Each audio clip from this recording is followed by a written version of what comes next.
कहानियाँ हमें वास्तविकता से रूबरू भी कराती है तो कभी कभी अपनी अलग दुनिया में ले जाती है।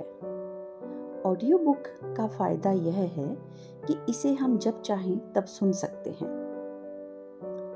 आज मैं आपकी मुलाकात राधे से करवाती हूँ। निम्बोली कहानी संग्रह की एक कहानी के किरदार हैं राधे, जिसे अनामिका प्रवीण शर्मा ने बहुत ही सजीव सचरित किया है। आइए कहानी का आनंद लेते हैं। अरे भाई, कहानी का शीर्षक भी राधे ही है। आपको भी उत्सुकता हो रही होगी जानने की कि भाई ये राधे कौन है आखिर। चलिए एक बार प्यार से बोलते हैं, राधे राधे। हम हम हम टन टन टन। अरे ठहर जा, जरा आ रही हूँ। टन टन टन। अरे थोड़ी देर तो ठहर, आ तो रही हूँ। दरवाजा तो छोड़, आज तो तोड़ ही देगा क्या? बिल्कुल भी थ्यावस को नहीं इन्ने तो। थोड़ी सी देर हो जावे तो दरूजो तोड़न लग जावे। जल्दी जल्दी रोटियां डब्बे से निकालते हुए सुशीला जी बनावटी गुस्सा दिखाते हुए कहने लगी, हम टन टन। हे मारा राम जी, जरा सो भी सब्र को नी न तो। बूढ़ा हाड़ है, हवाई जहाज क्या बन जावा। बरनी से गुड़ की डली निकालते हुए जोर जोर से बड़बड़ाने लगी। ले अब आराम से खा, किस बात की हड़बड़ी है तुझे? अरे गले में फंस जाएगा, धीरे धीरे खा। उसकी गर्दन सहलाते हुए बड़े प्यार से एक एक रोटी और गुड़ की डली उसके मुंह में डालते हुए बोली, ये तुम दोनों का रोज का चालू हो गया? यह आकर चिल्लाने लगता है, दरवाजे तोड़ने लगता है, और तुम पहले तो झूठ मूठ का गुस्सा करोगी और फिर बड़ी ममता से इसे अपने हाथों से खिलाओगी। तुम दोनों का रिश्ता भी बड़ा अजीब है। प्रभाकर जी हंसते बोले, तुम तो रहने दो, कोशिश मत करो समझाने की। कुंडे में पानी डाल उसे राधे के आगे रखते हुए वे बोली, अब मुझे चाय पिलाओगी या इसकी तरह मुझे भी दरवाजा तोड़ना पड़ेगा?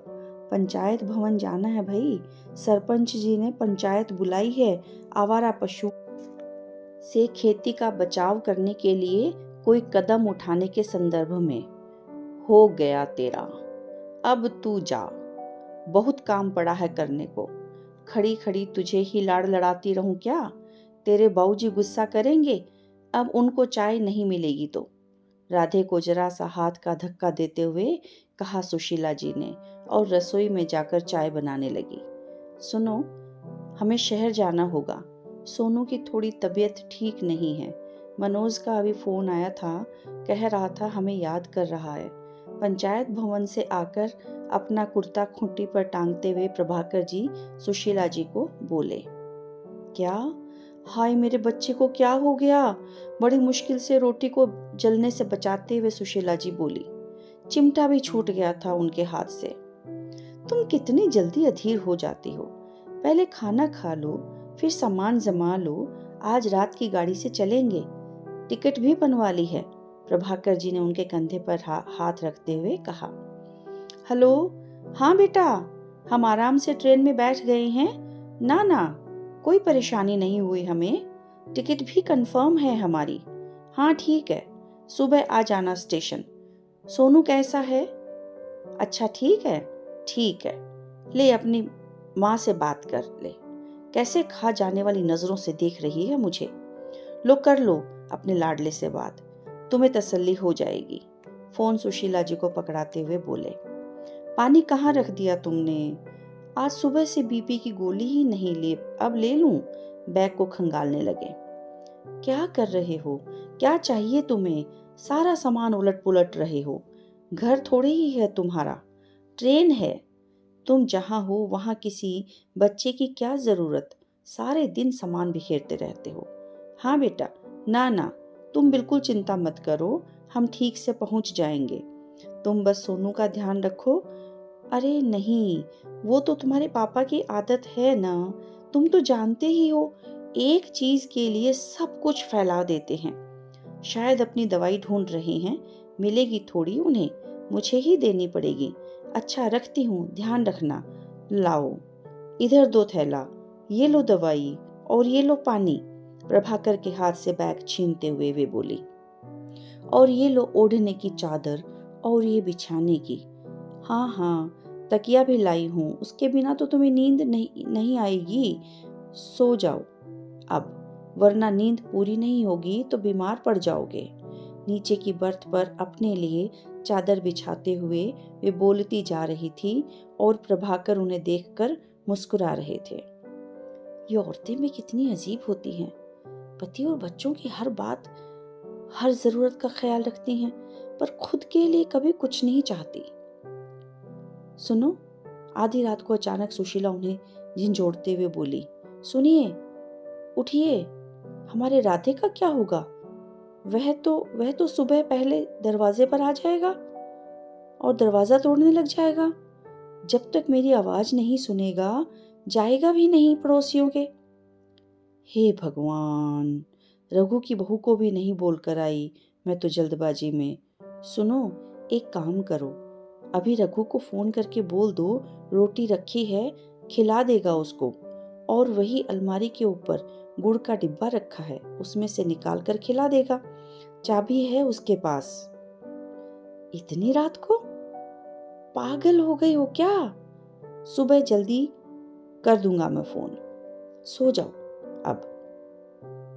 एक तो वैसे ही चाय वाले और ये पेपर सोप वाले सोने नहीं देते, ऊपर से तुम, पूरी दुनिया की चिंता का ठेका ले रखा है तुमने। प्रभाकर बड़बड़ाते हुए अपनी चादर ठीक करते हुए बोले, पर मन ही मन सुशीला की कोमलता पर मुस्कुराए बिना नहीं रह सके।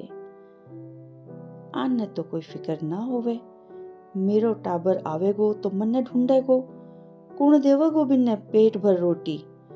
कोई एक फल को देगो, कोई दो दे दोगो बस, इतना में पेट को कुण सो कुणो भरेगो। बापड़ो, भूखो ही रह जावेगो।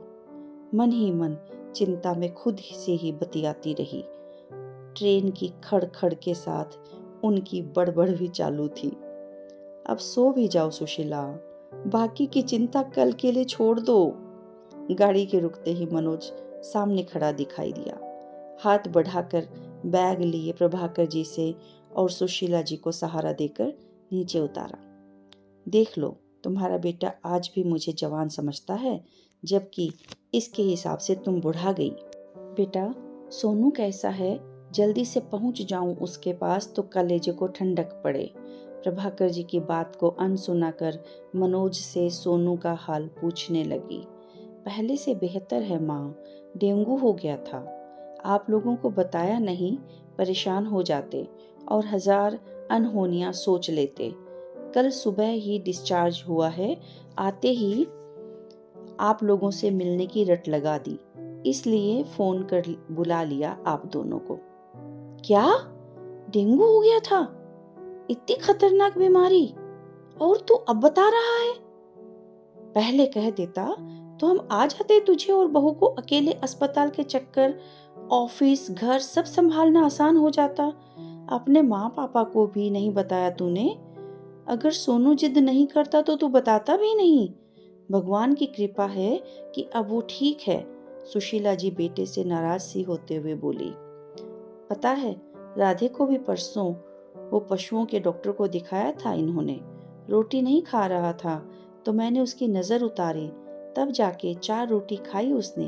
अब ठीक है, सोनू की भी नजर उतार दूंगी तो वो भी एकदम भागने लगेगा, देखना तुम। प्रभाकर जी ने सुशीला जी को चुप रहने का संकेत किया। घर पहुंच करके सुशीला जी सीधे सोनू के कमरे में गई और उसे गले से लगा लिया। क्या हुआ मेरे बच्चे को? बिल्कुल ठीक हो जाएगा अब तू, तेरी माँ आ गई ना, अब मैं ध्यान रखूंगी तेरा। बहू, सोनू के लिए गिलोय लाई हूँ, घर पर ही लगा रखी थी, उसका काढ़ा बनाकर दूंगी, एकदम ठीक हो जाएगा, तुम घबराओ मत।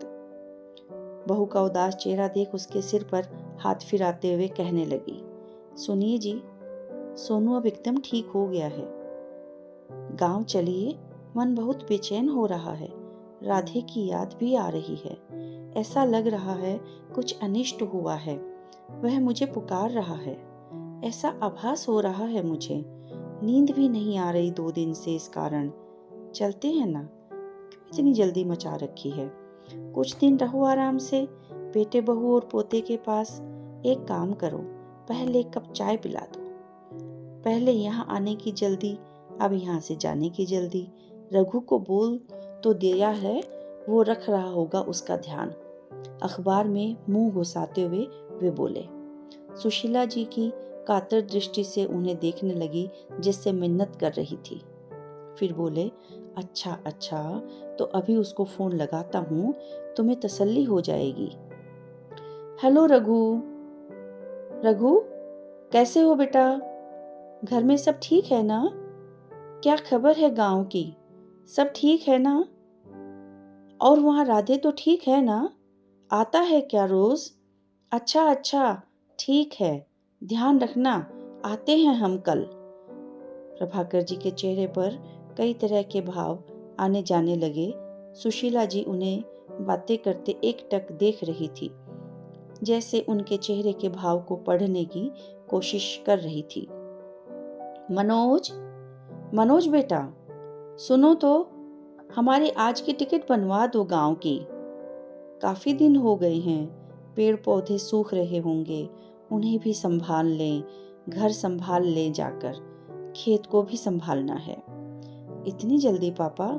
थोड़े दिन आराम करके जाते। मन नहीं लग रहा है क्या आप दोनों का यहाँ?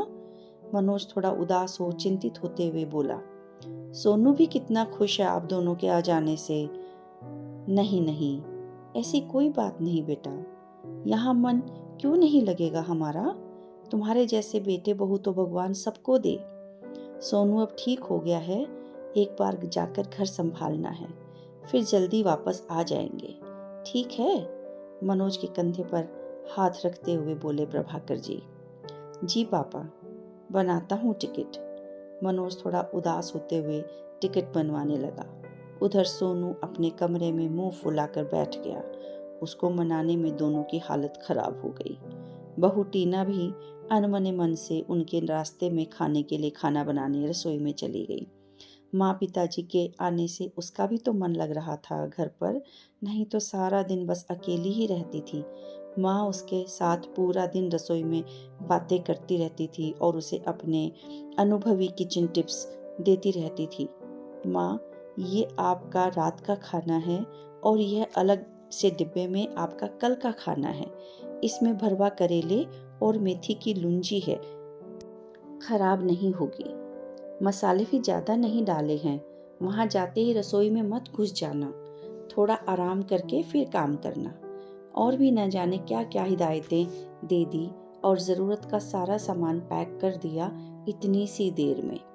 दोनों पति पत्नी आत्मविभोर हुए जा रहे थे ऐसे बच्चे पाकर। और हाँ माँ, इस डिब्बे में राधे के लिए 8-10 थोड़ी मोटी मोटी रोटी भी रखी है, गुड़ के साथ। आपके जाते ही दरवाजे पर ही मिलेगा ना, वो तो खिला देना उसे, नहीं तो आपके गले से भी कौर नहीं उतरेगा। और ये पीतल की घंटी है, उसके गले में बांध देना। उस दिन दुकान पर बड़ी हसरत से आप इसे देख रही थी ना? सुशीला जी के कान में फुसफुसाते हुए टीना ने उन्हें एक बड़ा सा डिब्बा और देते हुए कहा और मुस्कुराने लगी। सुशीला जी उसे आश्चर्य और गदगद भाव से देखने लगी, जैसे पूछ रही हो, यह सब उसने कैसे किया? ऐसे क्या देख रही हैं आप? पूरे हफ्ते आपने 10 में से 8 बार तो राधे के नाम की माला जपी है। आपकी हर बात कहीं ना कहीं जाकर राधे पर ही तो जाकर रुकती थी। इस बार गांव आएंगे तब हम सब मिलेंगे उससे। सोनू तो बहुत खुश हो जाएगा, उसे तो वैसे भी पेट बहुत पसंद है।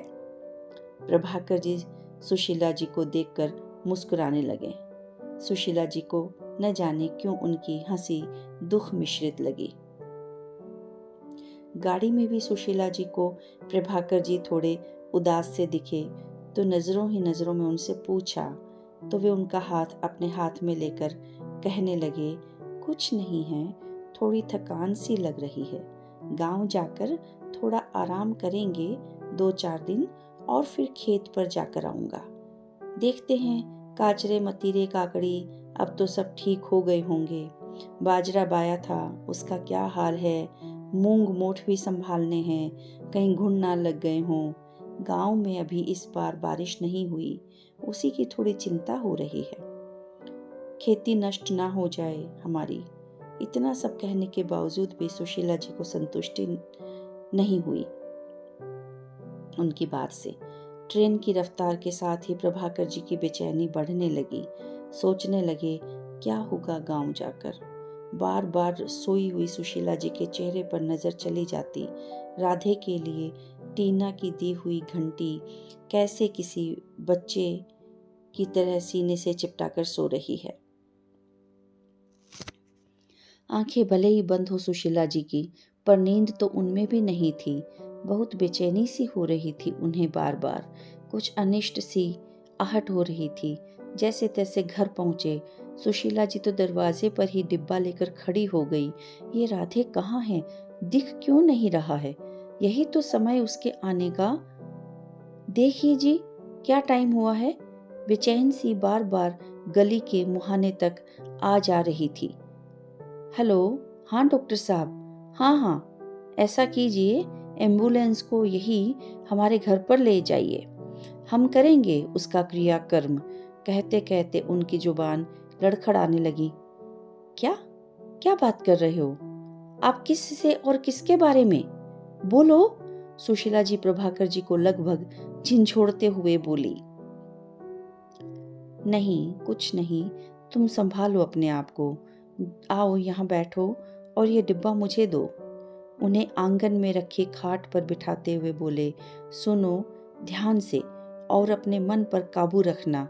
हम लोग जब मनोज के यहाँ गए थे तो पीछे से गांव वालों ने आवारा पशुओं को एक खाली खेत में इकट्ठा कर चारों तरफ बाड़ लगा दी और उन्हें बंद कर दिया। सबकी मेहनत से लगाई खेती नष्ट कर रहे थे वे। परसों हमारे राधे को भी बंद कर दिया उन्होंने। रात को दूसरे बैल से उसकी लड़ाई हो गई और उसने उसे बहुत मारा, जिससे उसने कल रात अस्पताल में दम तोड़ दिया। हमारा राधे बहुत सीधा था सुशीला, उसने किसी का क्या बिगाड़ा था। कहते कहते प्रभाकर जी बच्चों की तरह बिलखने लगे। सुशीला जी पर तो मानो वज्रपात हो गया। अनिष्ट की आशंका पहले से ही थी, वही हो रही थी। प्रभाकर जी से राधे की रोटियों का डिब्बा छीनकर उसे अपनी छाती के चिपका लिया और बेतहाशा रोने लगी। प्रभाकर जी ने उन्हें चुप कराने की कोशिश भी नहीं की, क्योंकि वह नहीं चाहते थे कि उनका कलेजा भरा रहे। जी भर कर रोने दिया उन्होंने सुशीला जी को। चाचा, एम्बुलेंस आ गई है, बाहर खड़ी है। रघु ने अंदर आकर प्रभाकर जी और सुशीला जी के पैर छूते हुए कहा। क्या करना है आप बताओ। गांव वाले कह रहे हैं अस्पताल को ही सौंप देना चाहिए, वह लोग आवारा पशुओं की तरह राधे का भी क्रियाकर्म कर देंगे। नहीं, राधे आवारा पशु नहीं था, वह हमारा बेटा था। उसके लिए अगर गांव में जगह नहीं तो उसे हमारे खेत में दफनाया जाएगा। अजी सुनिए, हमारे खेत में थोड़ी सी जगह मिलेगी ना उसे। सुशीला जी प्रभाकर जी को नम आंखों से देखते हुए पूछी। हाँ हाँ, क्यों नहीं। रघु, एम्बुलेंस को हमारे खेड़े में ले चलो। जहाँ मेरे पिताजी का दाह संस्कार किया था ना, वहीं राधे का भी होगा। एक सांड के लिए इतना करने की क्या जरूरत है, प्रभाकर गांव के बुजुर्गों ने सलाह दी। सांड नहीं था वह, केवल वह हमारा बेटा भी था, हमारा राधे, जिसके कातिल आप सब हैं। प्रभाकर जी से पहले सुशीला जी बोली, जिन्होंने आज तक गांव वालों के सामने कभी अपने मुंह नहीं खोला था। सुशीला, जाओ तुम अंदर जाओ और तैयारी करो। नमक घी सब है ना हमारे पास, सब बाहर लाकर रखो। रघु बेटा, राधे के संस्कार में कोई कमी नहीं रहनी चाहिए। गांव के बड़े बुजुर्ग एक आवारा पशु के लिए उन दोनों का प्रेम देखकर आश्चर्य कर रहे थे। आप सुनिए जी, मनोज और बहू को भी इत्तला कर दो, कह दो उनसे आना ही होगा किसी भी हाल में। हमारे परिवार का एक सदस्य नहीं रहा, सूतक लग गया, हमारे यहाँ पूजा भी नहीं होगी। 10 दिन तक यह भी बता देना। सुशीला जी राधे की रोटियों का डिब्बा और उसकी पीतल की घंटी उसी तरह अपनी छाती से चिपकाए बोली, राधे, मैं तुझे छोड़कर ही क्यों गई मेरे बेटे। बार बार बस यही निकल रहा था उनके मुंह से।